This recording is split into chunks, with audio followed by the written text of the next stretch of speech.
أعوذ بالله من الشيطان الرجيم. بسم الله الرحمن الرحيم. ياسين والقرآن الحكيم إنك لمن المرسلين على صراط مستقيم. تنزيل العزيز الرحيم لتنذر قوما ما أنذر آباؤهم فهم غافلون. لقد حق القول على أكثرهم فهم لا يؤمنون. إنا جعلنا في أعناقهم أغلالا فهي إلى الأذقان فهم مقمحون. وجعلنا من بين أيديهم سدا ومن خلفهم سدا فأغشيناهم فهم لا يبصرون. وسواء عليهم أأنذرتهم أم لم تنذرهم لا يؤمنون. إنما تنذر من اتبع الذكر وخشي الرحمن بالغيب فبشروا بمغفرة وأجر كريم. إنا نحن نحيي الموتى ونكتب ما قدموا وآثارهم وكل شيء أحصيناه في إمام مبين. واضرب لهم مثلا أصحاب القرية إذ جاءها المرسلون إذ أرسلنا إليهم اثنين فكذبوهما فعززنا بثالث فقالوا إنا إليكم مرسلون. قالوا ما أنتم إلا بشر مثلنا وما أنزل الرحمن من شيء إن أنتم إلا تكذبون. قالوا ربنا يعلم إنا إليكم لمرسلون وما علينا إلا البلاغ المبين. قالوا إنا تطيرنا بكم لئن لم تنتهوا لنرجمنكم وليمسنكم منا عذاب أليم. قالوا طائركم معكم أئن ذكرتم بل أنتم قوم مسرفون. وجاء من أقصى المدينة رجل يسعى قال يا قوم اتبعوا المرسلين اتبعوا من لا يسألكم أجرا وهم مهتدون.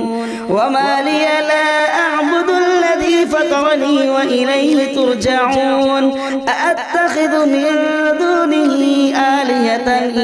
يردني الرحمن بضر لا تغن عني شفاعتهم شيئا ولا ينقذون. إني إذا لفي ضلال مبين. إني آمنت بربكم فاسمعون. قيل ادخل الجنة قال يا ليت قومي يعلمون بما غفر لي ربي وجعلني من المكرمين. وما أنزلنا على قومه من بعده من جند من السماء وما كنا منزلين. إن كانت إلا صيحة واحدة فإذا هم خامدون. يا حسرة على العباد ما يأتيهم من رسول إلا كانوا به يستهزئون. ألم يروا كم أهلكنا قبلهم من القرون أنهم إليهم لا يرجعون. وإن كل لما جميع لدينا محضرون. وآية لهم الأرض الميتة أحييناها وأخرجنا منها حبا فمنه يأكلون. وجعلنا فيها جنات من نخيل وأعناب وفجرنا فيها من العيون ليأكلوا من ثمره وما عمل أفلا يشكرون سبحان الذي خلق الأزواج كلها مما تنبت الأرض ومن أنفسهم ومما لا يعلمون وآية لهم الليل نسلخ منه النهار فإذا هم مظلمون والشمس تجري لمستقر لها ذلك تقدير العزيز العليم والقمر قدرناه منازل حتى عاد كالعرجون القديم لا الشمس ينبغي لها أن تدرك القمر ولا الليل سابق النهار وكل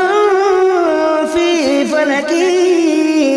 يسبحون وآية لهم أنا حملنا ذريتهم في الفلك المشحون وخلقنا لهم من مثله ما يركبون وإن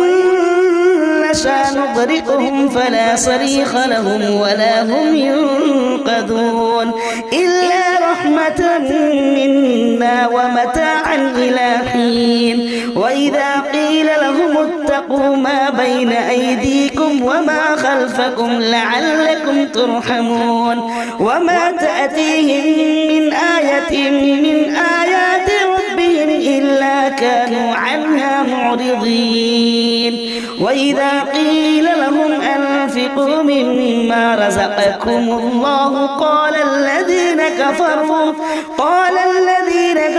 للذين آمنوا أنطعم من لو يشاء الله أطعمه إن أنتم إلا في ضلال مبين ويقولون متى هذا الوعد إن كنتم صادقين ما ينظرون إلا صيحة واحدة تأخذهم وهم يخصمون فلا يستطيعون توصية ولا إلى أهلهم يرجعون ونفخ في الصور فإذا هم من الأجداث إلى ربهم ينسلون قالوا يا ويلنا من بعثنا من مرقدنا هذا ما وعد الرحمن وصدق المرسلون إن كانت إلا صيحة واحدة فإذا هم جميع لدينا محضرون فاليوم لا تظلم نفس شيئا ولا تجزون إلا ما كنتم تعملون إن أصحاب الجنة اليوم في شغل فاكهون هم وأزواجهم في ظلال على الأرائك متكئون لهم فيها فاكهة ولهم ما يدعون سلام قولا من رب رحيم وامتازوا اليوم أيها المجرمون ألم أعهد إليكم يا بني آدم ألا تعبدوا الشيطان إنه لكم عدو مبين وأن اعبدوني هذا صراط مستقيم ولقد أضل منكم جبلا كثيرا أفلم تكونوا تعقلون هذه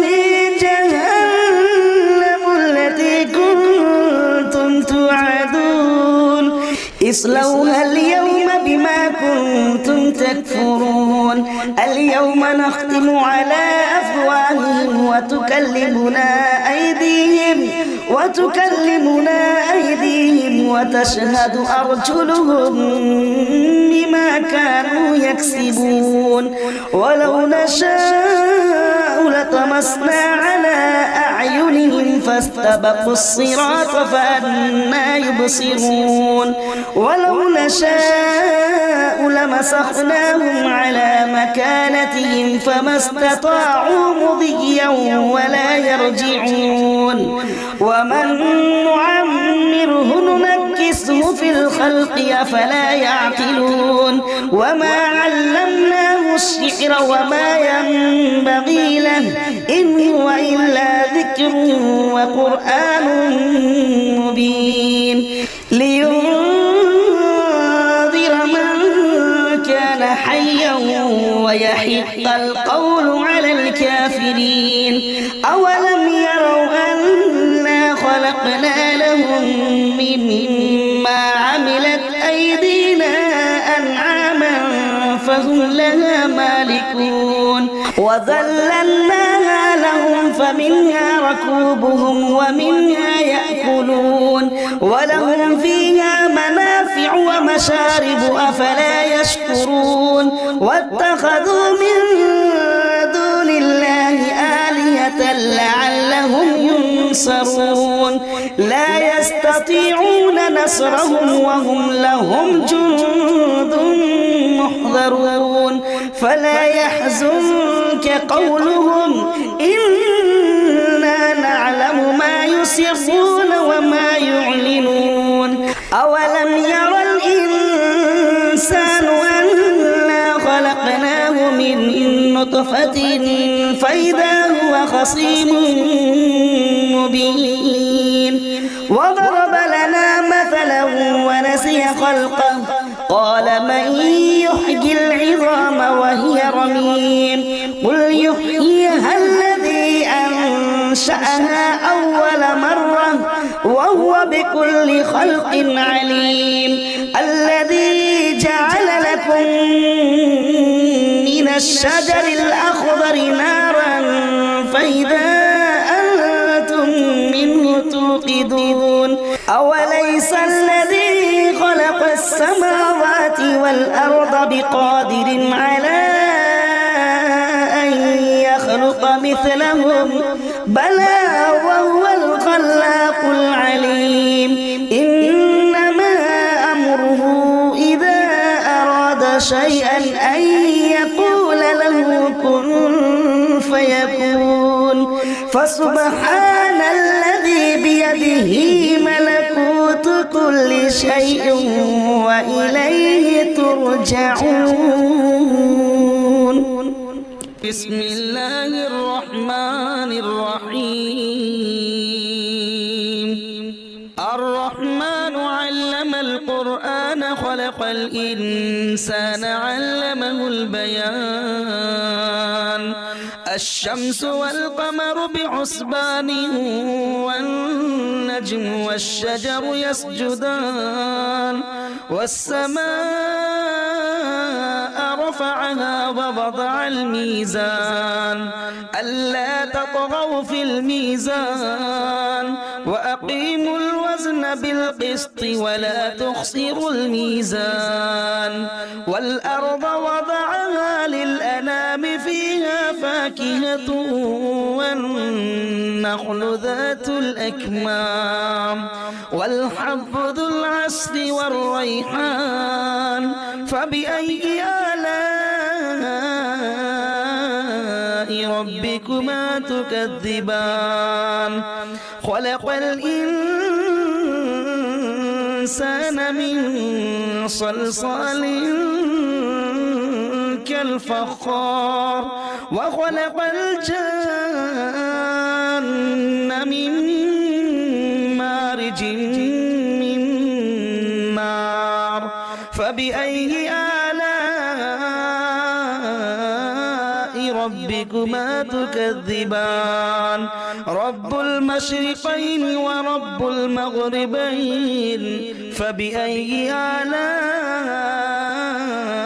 ربكما تكذبان مرج البحرين يلتقيان بينهما برزخ لا يبغيان فبأي آلاء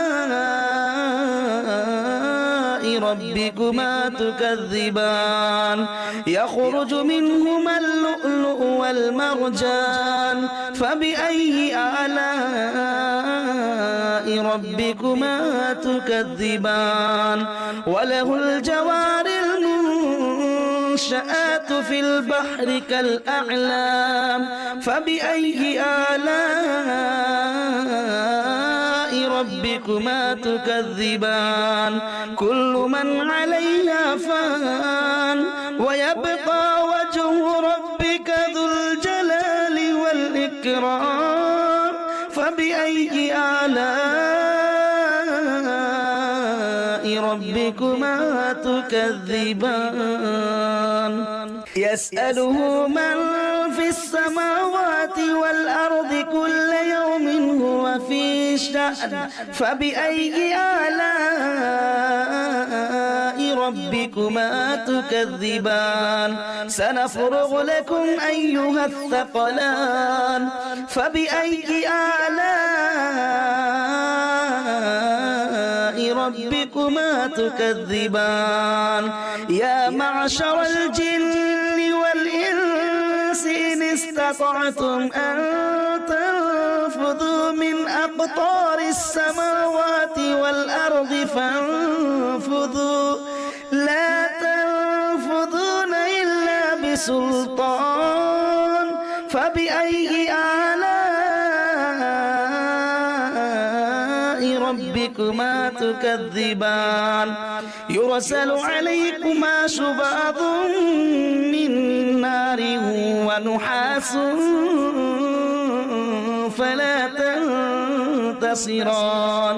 فبأي آلاء ربكما تكذبان فإذا انشقت السماء فكانت وردة كالدهان فبأي آلاء ربكما تكذبان فيومئذ لا يسأل عن ذنبه إنس ولا جان فبأي آلاء ربكما تكذبان يعرف المجرمون بسيماهم فيؤخذ بالنواصي والأقدام فبأي آلاء ربكما تكذبان هذه جهنم التي يكذب بها المجرمون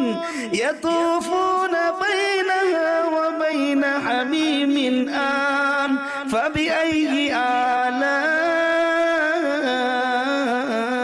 ربكما تكذبان ولمن خاف مقام ربه جنتان فبأي آلاء ربكما تكذبان ذواتا أفنان فبأي آلاء ربكما تكذبان فيهما عينان تجريان فبأي آلاء ربكما تكذبان فيهما من كل فاكهة زوجان فبأي آلاء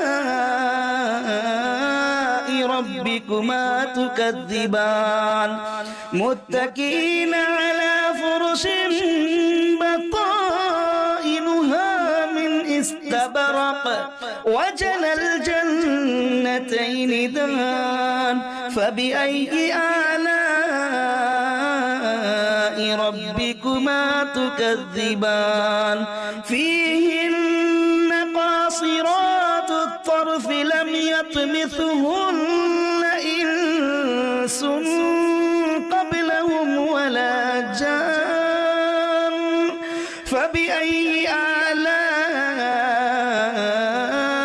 ربكما تكذبان كأنهن الياقوت والمرجان فبأي آلاء ربكما تكذبان هل جزاء الإحسان إلا الإحسان فبأي آلاء ربكما تكذبان ومن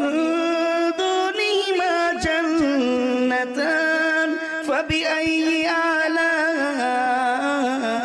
ربكما تكذبان مدهامتان فبأي آلاء ربكما تكذبان فيهما عينان نضاختان فبأي آلاء ربكما تكذبان فيهما فاكهة ونخل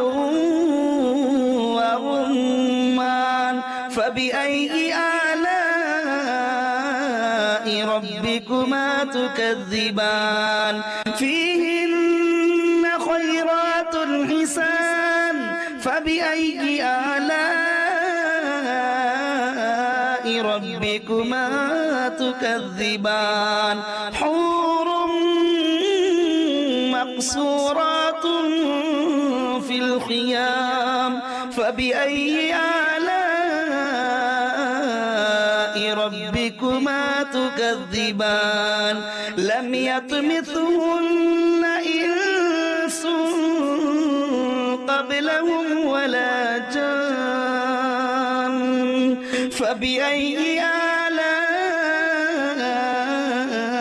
ربكما تكذبان متكئين على رفرف خضر وعبقري حسان فبأي آلاء ربكما تكذبان تبارك اسم ربك ذي الجلال والإكرام بسم الله الرحمن الرحيم تبارك الذي بيده الملك وهو على كل شيء قدير الذي خلق الموت والحياة ليبلوكم أيكم أحسن عملا وهو العزيز الغفور الذي خلق 7 سماوات طباقا ما ترى في خلق الرحمن من تفاوت فارجع البصر هل ترى من فطور ثم ارجع البصر كرتين ينقلب إليك البصر خاسئا وهو حسير ولقد زينا السماء الدنيا بمصابيح وجعلناها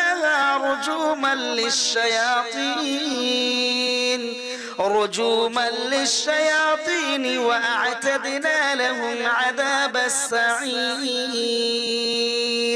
وللذين كفروا بربهم عذاب جهنم وبئس المصير إذا ألقوا فيها سمعوا لها شهيقا وهي تفور تكاد تميز من الغيظ كلما ألقي فيها فوج سألهم خزنتها ألم يأتكم نذير قالوا بلى قد جاءنا نذير فكذبنا وقلنا ما نزل الله من شيء إن أنتم إلا في ضلال كبير وقالوا لو كنا نسمع أو نعقل ما كنا في أصحاب السعير فاعترفوا بذنبهم فسحقا لأصحاب السعير إن الذين يخشون ربهم بالغيب لهم مغفرة وأجر كبير وأسروا قولكم أو اجهروا به إنه عليم الصدور ألا يعلم من خلق وهو اللطيف الخبير هو الذي جعل لكم الأرض ذلولا فامشوا في مناكبها وكلوا من رزقه وإليه النشور أأمنتم من في السماء أن يخسف بكم الأرض فإذا هي تمور أم أمنتم من في السماء أن يرسل عليكم حاصبا فستعلمون كيف نذير ولقد كذب الذين من قبلهم فكيف كان نكير أولم يروا إلى الطير فوقهم صافات ويقبض ما يمسكهن إلا الرحمن إنه بكل شيء بصير أمن هذا الذي هو جند لكم ينصركم من دون الرحمن إن الكافرون إلا في غرور أمن هذا الذي يرزقكم إن أمسك رزقه بل لجوا في عتب ونفور أفمن يمشي مكبا على وجهه أهدى أمن يمشي سويا على صراط مستقيم قل هو الذي أنشأكم وجعل لكم السمع والأبصار والأفئدة قليلا ما تشكرون قل هو الذي ذرأكم في الأرض وإليه تحشرون ويقولون متى هذا الوعد إن كنتم صادقين قل إنما العلم عند الله وإنما أنا نذير مبين فلما رأوه زلفة سيئت وجوه الذين كفروا وقيل هذا الذي كنتم به تدعون قل أرأيتم إن أهلكني الله ومن معي أو رحمنا فمن يجير الكافرين من عذاب أليم قل هو الرحمن آمنا به وعليه توكلنا فستعلمون من هو في ضلال مبين قل أرأيتم إن أصبح ماؤكم غورا فمن يأتيكم بماء معين بسم الله الرحمن الرحيم ياسين والقرآن الحكيم إنك لمن المرسلين على صراط مستقيم تنزيل العزيز الرحيم لتنذر قوما ما أنذر آباؤهم فهم غافلون لقد حق القول على أكثرهم فهم لا يؤمنون إنا جعلنا في أعناقهم أغلالا فهي إلى الأذقان فهم مقمحون وجعلنا من بين أيديهم سدا ومن خلفهم سدا فأغشيناهم فهم لا يبصرون وسواء عليهم أأنذرتهم أم لم تنذرهم لا يؤمنون إنما تنذر من اتبع الذكر وخشي الرحمن بالغيب فبشروا بمغفرة وأجر كريم إنا نحن نحيي قدموا وآثارهم وكل شيء أحصيناه في إمام مبين واضرب لهم مثلا أصحاب القرية إذ جاءها المرسلون إذ أرسلنا إليهم اثنين فكذبوهما فعززنا بثالث فقالوا إنا إليكم مرسلون قالوا ما أنتم إلا بشر مثلنا وما أنزل الرحمن من شيء إن أنتم إلا تكذبون قالوا ربنا يعلم إنا إليكم لمرسلون وما علينا إلا البلاغ المبين قالوا إنا تطيرنا بكم لئن لم تنتهوا لنرجمنكم وليمسنكم منا عذاب أليم قالوا طائركم معكم أئن ذكرتم بل أنتم قوم مسرفون وجاء من أقصى المدينة رجل يسعى قال يا قوم اتبعوا المرسلين اتبعوا من لا يسألكم أجرا وهم مهتدون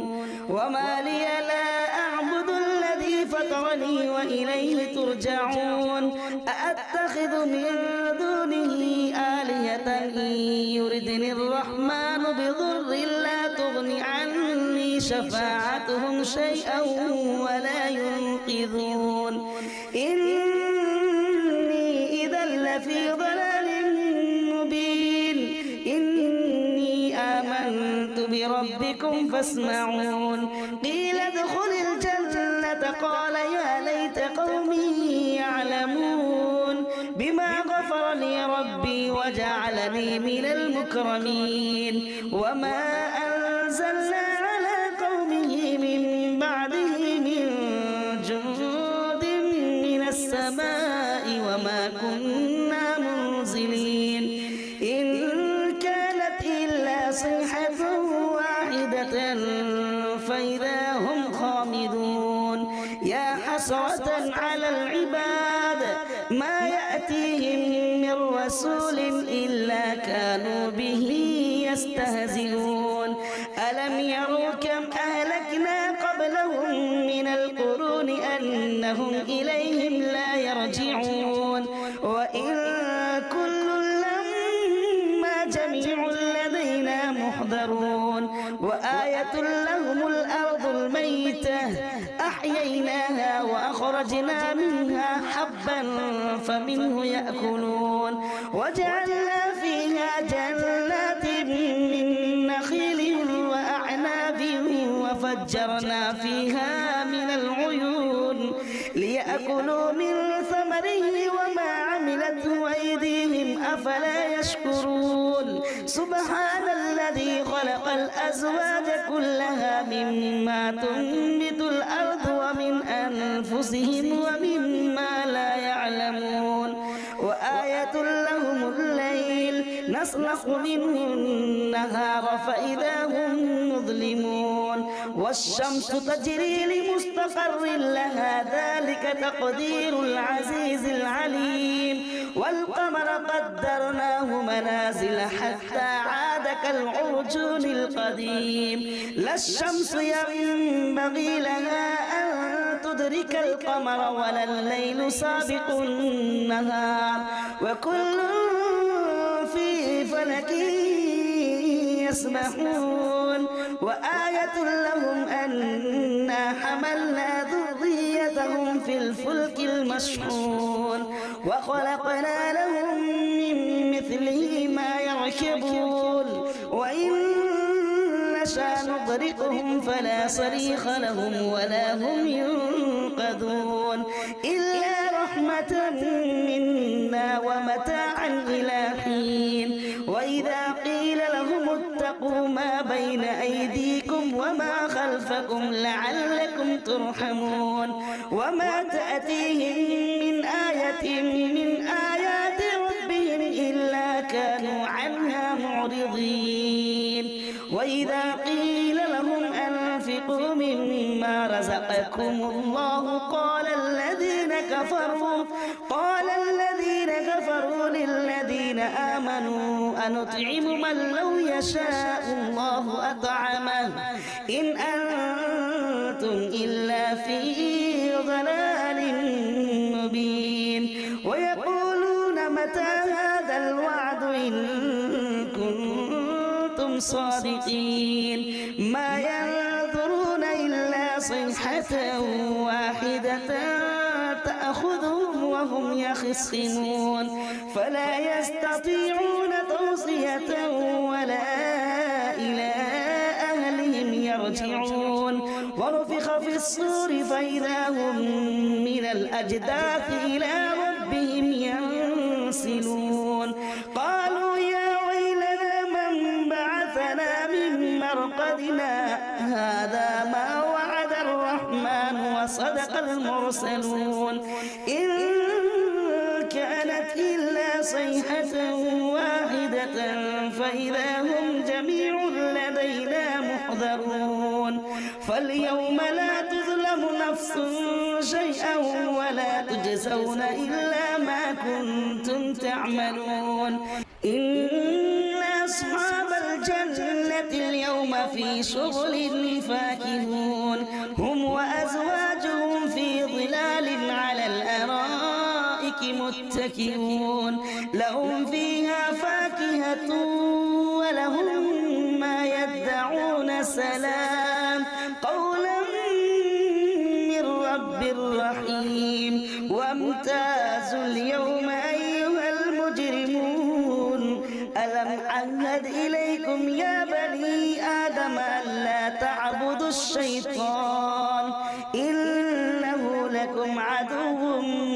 مبين وأن اعبدوني هذا صراط مستقيم ولقد أضل منكم جبلا كثيرا أفلم تكونوا تعقلون هذه